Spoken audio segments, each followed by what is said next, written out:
Yo, assalomu alaykum hammaga. Bugun men sizlarga Tracker'ni o'rnini bosadigan va undan yaxshi bo'lgan elektromobilni ko'rsatib o'taman.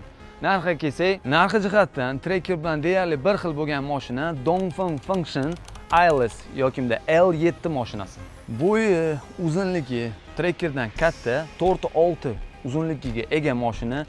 To'laqonli crossover yoki yo'l tanlamas.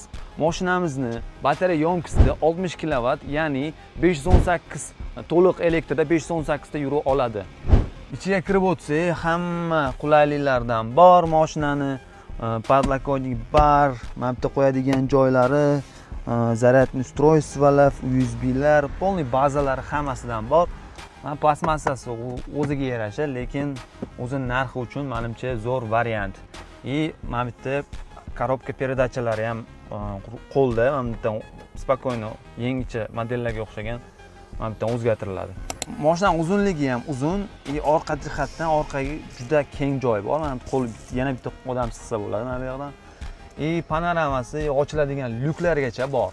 Bunaqa narxda shunaqa chiroyli dizaynga ega bo'lgan katta mashinani olish menimcha elektromobilni olish juda ham qiyinroq. Shuning uchun narxini 23 ming deb baholadik. Yana ustida kelishamiz. Sizlar nima deb o'ylaysizlar? Bu mashinani 23 mingga arziydimi, yo'qmi? Kommentariya qoldiring va layklarni bosishni unutmang. Xayr.